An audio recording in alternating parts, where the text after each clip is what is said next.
देश हित में अगर इंसान ही नहीं रहेगा, इंसान नहीं रहेगा, तो मंदिर में घंटी कौन बजाएगा या कौन बजाएगा? जब इंसानियत पर खतरा हो, इंसान नहीं रहेगा तो मस्जिद में इबादत कौन देने जाएगा? 24 घंटा मैं निगाह रखा हूं। हमने अपने शासन के तरफ से पूरा उनकी सुरक्षा का भी व्यवस्था किया, लेकिन दूसरे तरफ हमारे सामने सवाल है, अगर एक नेता और एक प्रधानमंत्री का जितना जान का कीमत है उतना आम इंसान का जान का भी कीमत है। हम अपने राज्य में मतलब दंगा फसाद को फैलने नहीं देंगे।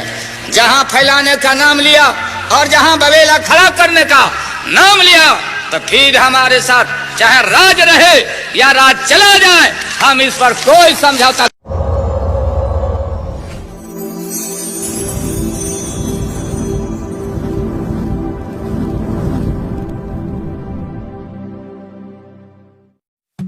यह सही है कि मैंने आपको स्वर्ग नहीं दिया, लेकिन इससे कोई इनकार नहीं कर सकता कि मैंने आपको स्वर नहीं दिया है। करीब 2 दशक पहले जब एक सभा के दौरान यह बात लालू यादव ने कही, तब उनकी बातों से अधिकतर लोग सहमत नजर आए। अब जब चारा घोटाले में लालू यादव को हाई कोर्ट से जमानत मिली है, तो उस वर्ग में ज्यादा उत्साह देखने को मिल रहा है, जिसको लालू यादव स्वर देने की बात कह रहे थे। मौजूदा दौर में बिल्कुल नई पीढ़ी जवान हो चुकी है, इसलिए उसे चारा घोटाले से जुड़ी कुछ बातें जानना जरूरी है, वरना धारणाओं के आधार पर विचार बनाने के कई दुष्परिणाम हो सकते हैं।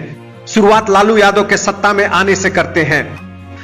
जब लालू यादव 10 मार्च 1990 को सत्तासीन हुए, तो रूटीन प्रशासनिक फेरबदल में उस अधिकारी का भी तबादला कर दिया जिसके नेतृत्व में यह घोटाला चल रहा था।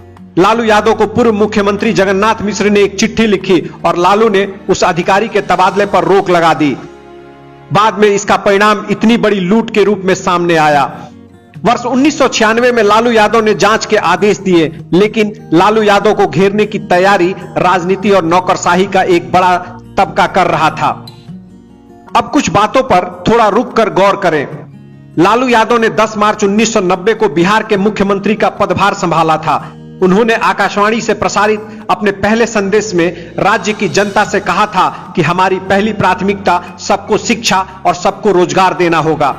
दूसरी प्राथमिकता राज्य से बड़ी संख्या में हो रहे पलायन को रोकना होगा, और तीसरा अब तक हो रहे भ्रष्टाचार पर रोक लगाकर रुके हुए विकास की गति को फिर से शुरू करना होगा। अगले दिन यानी 11 मार्च 1990 को पटना से निकलने वाले अखबारों का मुख्य पृष्ठ देखें तो आपको ऐसा लगेगा कि लालू यादव ने मुख्यमंत्री के रूप में शपथ नहीं लिया था, बल्कि लालू का अवतार हुआ था जिसके पास कोई चमत्कारिक